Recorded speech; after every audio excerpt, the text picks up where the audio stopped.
Welcome to Mental Fortress Studio. Have you ever paused to consider the nature of detachment? It's not about building walls, but opening gates, caring deeply without losing yourself. True detachment is the mastery of feeling, not its absence. It's the art of loving, engaging and letting go, finding freedom from emotional dependence. This is your journey of rediscovery, toward the very essence of emotional freedom. Number 1. When emotions run high, logic fades, and we act on impulse. The 24-hour rule asks us to pause, giving ourselves a full day before responding to anger, frustration, or pain. This simple act lets emotions settle, revealing clarity and wisdom. Patience rarely leads to regret. The 24-hour rule is your shield. Choose it, and respond with strength. Within this 24-hour sanctuary, a quiet alchemy takes place. Time softens the sharp edges of emotion, creating space between what happened and how you feel. In this gap, you find freedom, the power to observe, reflect, and choose your response. Time becomes your ally, offering clarity and calm. This is the alchemy of time, transforming reaction into wisdom. Number 2. Our minds often act like microscopes, zooming in on problems until they feel overwhelming. But what if you could step back? Ask yourself, will this matter in 5 years? Suddenly the mountain shrinks to a hill. Most worries are fleeting. This question gives instant perspective. Lying squanme, instant per day, line dauber, mando the mind stoam, yendondai loosening the grip of the present and reconnecting you with the bigger picture. When you ask the 5-year question, you reclaim your future. You step into a wiser self who has moved past today's struggles. This simple shift helps you let go of what won't matter and focus on what will. By looking ahead, you become the author of your story, choosing growth, peace, and a brighter journey. Number 3. Stop chasing closure. We crave closure, a final page, a perfect ending, but life rarely gives us that. Waiting for answers can keep us trapped, searching for keys only we can create. True freedom comes when we stop outsourcing our peace, accept the ambiguity, and choose to move forward. You are the author now. The story continues because you choose for it to. Number 4. The gift of ambiguity. Consider the space between notes in a symphony. It is the silence that gives the music its power and beauty. Life, too, is filled with ambiguity. Gaps we rush to fill with answers. But sometimes, letting go of the need for closure is an act of strength. Embrace ambiguity as an invitation to trust yourself and move forward, even without all the answers. Number 5. Release ownership. We live in a world that teaches us to acquire, to hold, to own. But the truth is, we are not owners. We are custodians, temporary guardians of experiences, love, and moments. Everything is in a state of flux. To release ownership is not apathy, but a deeper appreciation. Loving without clinging, admiring beauty without trying to possess it. By letting go, we find freedom and a more meaningful connection to the world around us. Number 6. Grasping is a primal instinct. As infants, we reach out and hold on. As we grow, we grasp for security, love, and certainty. But closed hands cannot receive. The art of open hands is learning to let go, allowing life to give and take, with grace. By releasing ownership, we find peace, gratitude, and the freedom to experience everything. Your mind is a vast and endless sky. Thoughts drift by like clouds, some light, some dark. But you are not the clouds, you are the sky itself. Notice your thoughts as they pass. You don't have to grab onto them or push them away. Simply observe. In that space, you find freedom. Within each of us, there is a narrator, an inner voice offering constant commentary and judgment. We often believe its stories without question, even when they tell us we're not good enough. But you are not your thoughts. Imagine sitting on a bench watching them pass by. You are the observer, the silent witness to the mind's activity. In that awareness, you find true freedom. Number 7. When we focus on what we lack, our world feels empty, but instant gratitude can shift everything.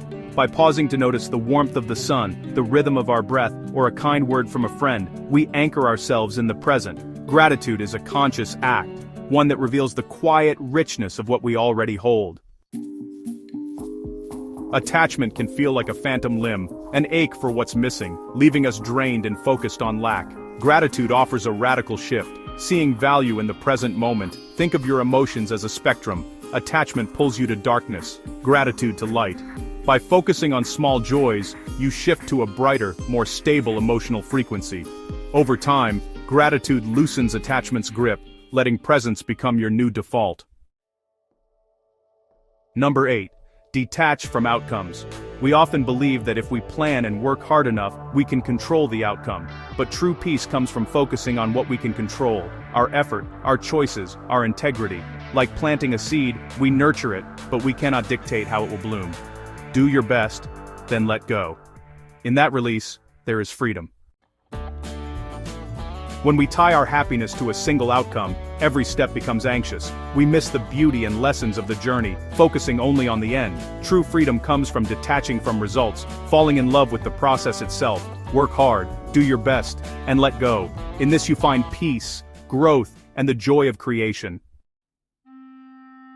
Our worries can feel overwhelming, like skyscrapers blocking out the sun, but if you imagine rising above them, seeing the bigger picture, they shrink in size and power. Creating mental distance lets you shift your perspective, so problems that once seemed insurmountable become just one part of a much larger landscape. Number 9. Emotional intensity is a function of proximity. The closer we are to a problem, the more power it holds over us.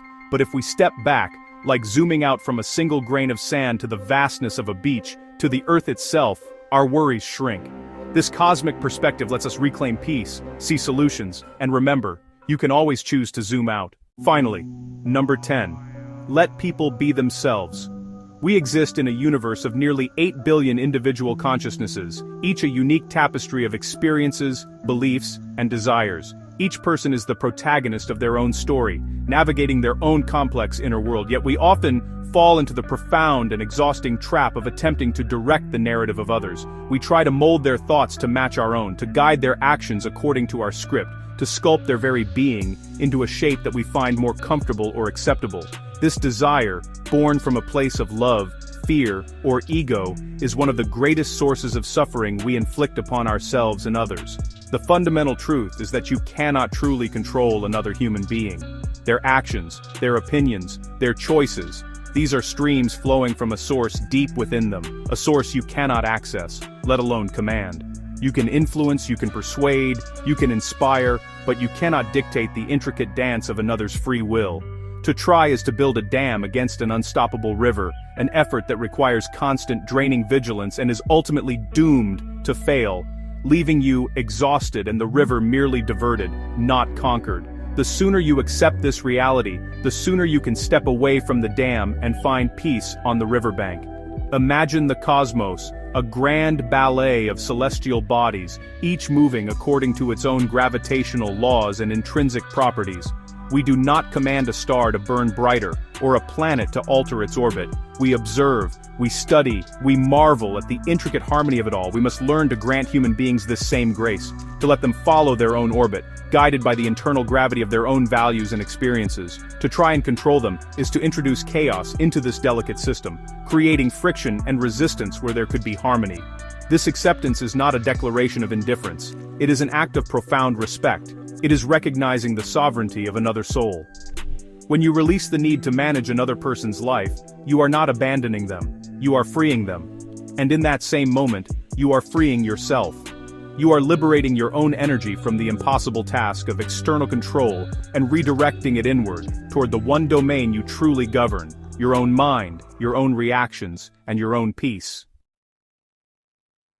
True peace begins when you can witness another's choices without making them a referendum on your own worth or a threat to your own stability. When a friend makes a decision you disagree with, or a loved one follows a path you wouldn't choose, the urge to intervene can feel, honestly, overwhelming. This is your attachment speaking, your ego whispering that your way is the only right way. To detach is to create a space of observation, to acknowledge their right to their own journey, with all its potential for triumph and for error. It is a quiet, powerful act of love. This does not mean you must approve of every action or condone harmful behavior. You are always free to set boundaries, to state your own truth, and to protect your own well-being. Detachment is not about passive acceptance of mistreatment. It's about understanding the distinction between controlling others and controlling your access to them.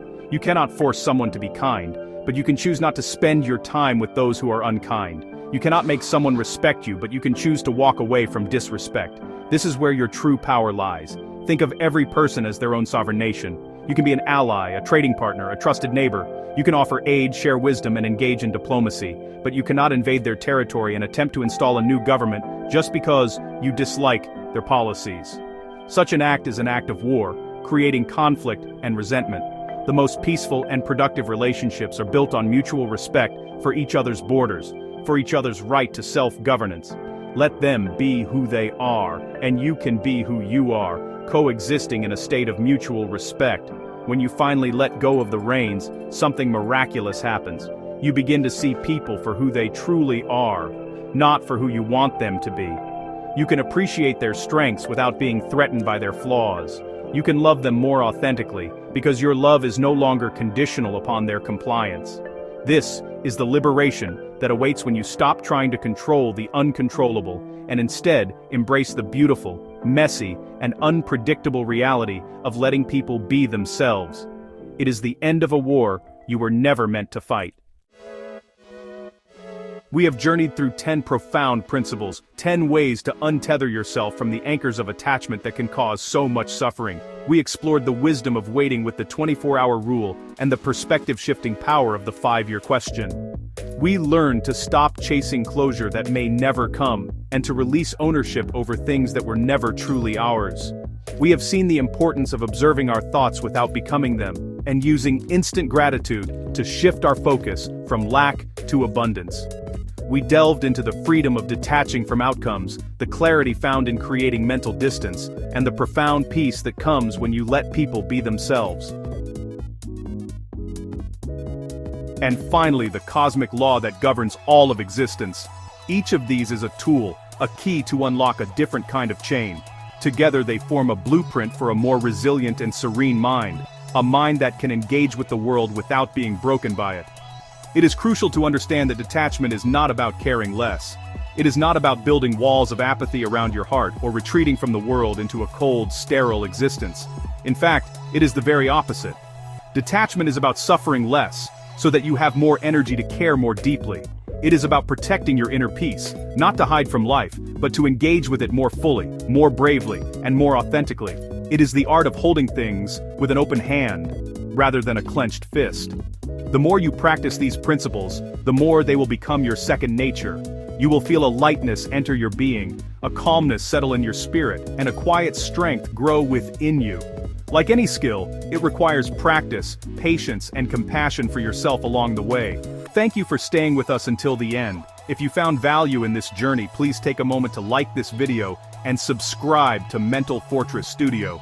Your support helps us continue creating content that strengthens minds and transforms lives. And remember, you don't need to control everything to find peace. Sometimes, peace begins the moment you let go. See you in the next video.